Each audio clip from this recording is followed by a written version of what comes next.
This portion of the news brought to you by McDonald's. McDonald's, I'm loving it.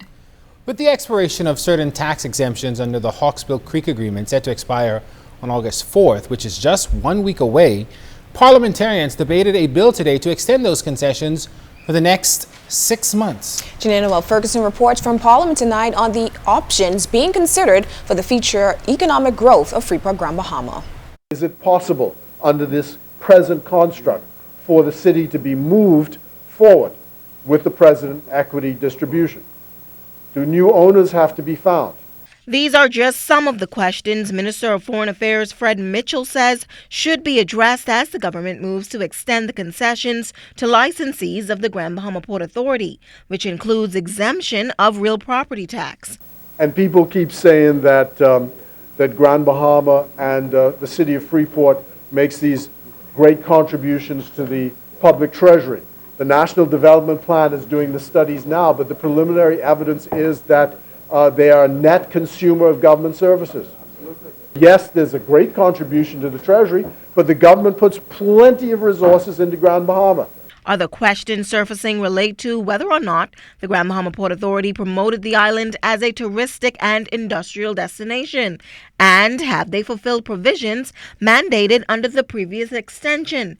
Minister for Grand Bahama, Michael Darwell, contends that if the concessions continue, there must be checks and balances. There were no measures put in place by the former administration with the necessary compliance to confirm whether the negotiations or the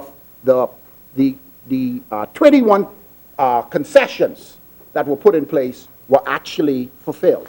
Meanwhile, MP for Central Grand Bahama Nico Grant, while applauding the port for its advancement of Grand Bahama's infrastructure, criticized the government on its decision to extend the exemptions. He claims it leaves the licensees in limbo. The business license fees needs to be extended at least for a minimum of 2 years. And in return for this extension, the government should follow past practices of successive government when amending the agreement in 1960, 1966, and when extending the agreement in 1993. Minister of State for Finance, Michael Alkitis, contends that there are still some options left on the table. To let the concessions expire. Second option would be to extend for a certain period of time. And another option would be to develop an agreement whereby there is some extension or some adjustment of the concessions for a particular period, and of course based and bounded by a particular and identifiable measurable criteria. The original agreement was signed in 1995 and amended again in 1993. Janae Ferguson, ZNS Network News. Minister of National Security, the Honorable Dr. Bernard Nottage, applauded the Ministry of Foreign Affairs for its success in human trafficking. He cited the recent report released by the U.S. State Department on human trafficking, which ranked the Bahamas as Tier 1. Minister Nottage said not only is this the highest rank a country can attain, but it is the first time the Bahamas has acquired that rank and is the only country in the region to do so. Trafficking in persons associated with the Bahamas at this particular time is sexual and labor. The main indicators of its presence include withholding of documents of victims, such as passports and work permits, withholding wages, working long hours, living with multiple persons in overcrowded and unsanitary conditions, persons being held against their will, and employment in jobs such as exotic dancing. The Trafficking in Persons Interministry Committee and the National Task Force have been established to give focused attention to ensuring that the Trafficking in Persons Act and the government's policies, protocols, and programs are implemented. Dr. Nottage listed the statistics of the most recent human trafficking cases, noting that the Department of Immigration continues to address the issue. One trafficker was successfully prosecuted. 2 were sentenced from previous convictions, and 3 new prosecutions were initiated. Victim assistance was provided to 17 potential victims of trafficking. 7 of whom were adult males suspected of being victims of labor trafficking, and 9 adult females who were identified as victims of sex trafficking. Although to date no victims of labor trafficking have been identified, or rather have been prosecuted, based on the TIP indicators, it is accepted that some amount of labor trafficking does take place. In news from the courts, accused murderer Donna Vasily returned to court today. However, her appeal hearing was pushed back to Thursday to allow the court to review additional written submissions made on her behalf by her attorney Elliot Lockhart QC. Crown prosecutors are appealing the decision of Justice Stephen Isaacs to grant Vasily's $200,000 bail with 2 sureties last Tuesday. However, that order was stayed by Justice Bernard Turner shortly afterwards, and Vasily remains on remand at the Department of Corrections. During today's proceedings, Lockhart indicated that he would be appealing the stay granted by Justice Turner and also made an application for Vasily to be released on bail in the meantime. However, Court Justice President Justice Anita Allen noted that the matter will be dealt with at 9:30 on Thursday morning. This portion of the news was brought to you by McDonald's. McDonald's, I'm loving it.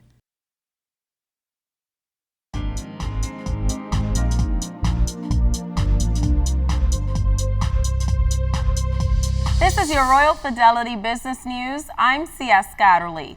Minister of Financial Services Hope Strawn addressed the International Chamber of Commerce Young Arbitrators Forum at the British Colonial Hilton Hotel earlier this week. She pointed out that in order for the Bahamas to remain on the cutting edge of new industry trends and to rebrand the Bahamas as a full business services center, the Financial Services Ministry is committed to establishing the Bahamas as a modern and sophisticated international commercial arbitration center that will allow for maritime and financial services matters to be arbitrated here in the Bahamas. In other business news, Finco unveiled its second quarterly earnings this week. The bank's net profit for the 6 months ended April 30th was $15.8 million in comparison to $12.2 million in the corresponding period for 2014. While loan volume showed a small decline over the previous year, the increase in net profit is primarily a result of lower operating expenses and lower interest costs. Non-performing loan remains high at $105 million, representing an 11.7% of the loan portfolio. The bank's capital ratio, which is comprised mainly of Tier 1 capital, remains strong at 28.4% and is above regulatory requirements. And in international news, the U.S. Federal Reserve has kept its key interest rate at close to zero again in a move widely expected by analysts. The unanimous decision means the rate has been at a record low for 6.5 years. The Fed has kept its benchmark interest rate at a range between 0 and 0.25% since December of 2008. The U.S. Central Bank's decision to cut the rate to such a low level was aimed at boosting growth in the economy amid the global financial crisis. This has been your Royal Fidelity Business News. I'm C.S. Scatterly.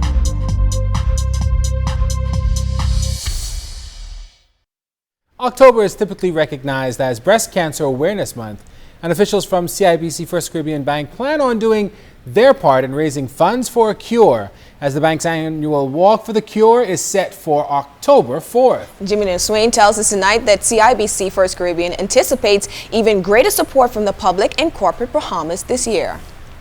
CIBC First Caribbean Bank is leading a charge to raise funds for a cure for cancer.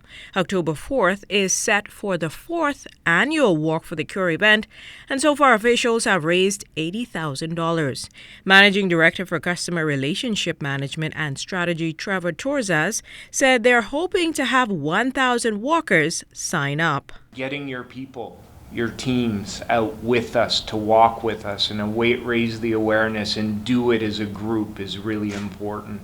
And you saw that energy last year with 350 people out there with our corporate, several of them employees of our corporate sponsors. We did it together. And that's very important to us because together we can make this happen. The more people out walking, the more we'll raise because there'll be individual sponsor sheets that you can help raise as well. The route will take walkers from the Goodmans Bay Corporate Center to Sandals and back, and for the Survivors route, they will leave from the same starting point and head to Melia and back. Marketing manager Nakira Simonet says participants should note the walk is set for Sunday at 7 a.m. After the walk with us, we will also have a full slate of events planned, including a praise and worship and church service after the walk. There will also be a health fair after the walk. The Cancer Society of the Bahamas, Sister Breast Cancer Support Group, and other entities will have booths on site. At the health fair, there will be a kiddie corner available, so we want you to bring your children out. It's a family affair. 100% of funds raised will go towards local cancer support groups. Just $15 for adults, $7 for kids. After early registration closes, we go into our regular registration period of $20 per adult, $12 per child between the age of 3 and 11. Children under the age of 2 are free. And the funds go towards defraying the cost of the Cancer Society. We also have 10 rooms where we have patients staying there from the Family Island free of charge while they're doing their treatment. Anyone seeking additional information on taking part or becoming a sponsor can contact officials at any of the branches. Chiminita Swain, ZNS Network News. The BTC operations throughout the country follow a format that puts customer service, great products, and technical support first. Keisha Adderley visited with the company's Freeport retail store and tells us more in tonight's BTC Family Island Connection.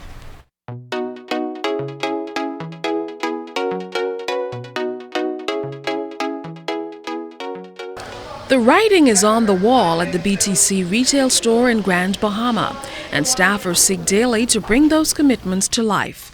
As we found, they believe in making sure that every customer is completely satisfied. So you take the chip out this phone and put it in that phone and see what happens. You did that? There's something for customers to try out at every turn, and I, for one, yielded to the temptation of trying them out. Hello, Grand Bahama. This summer, BTC Grand Bahama is helping the market make a key transition, and there's something in it for those who buy in. We're trying to upgrade everybody to use the LTE cell phones now, so we have like the Alcatels, the iPhones, the Samsungs, the J1, which is a very popular seller. We got the Grand Prime. We're also offering internet services to all customers, and we have a promotion on that also. If you get the service now, you get the first 6 months for $9.99, and then afterwards it's $29.99. Donald Lang, supervisor of the retail store in Grand Bahama, continues to promote the deals that keep this Grand Bahama retail store buzzing, as store manager Tanisha Wood stays in step with client preferences. All right, when people come in right now, the S6 is popular, the iPhone 6 is popular, so you're trying to convince them either or based on their needs. And then just the data, like today we have double data, so it's going to be kind of crazy when they come in and we're going to tell them about the promotion because it wasn't advertised previously. So, and then they just want a smartphone. They want to be able to WhatsApp. Everybody is WhatsApping, and can you download WhatsApp and, you know, Facebook and all that other stuff. So just getting a smartphone that can do all the things that they need to be done. She says working for the company has been a joy, and she doesn't mind working overtime. I traveled to Nassau the other weekend, and because I had on my BTC shirt, I had like two people come up to me and say, "Oh, can you help me with my data, and can you help me get my LTE on?"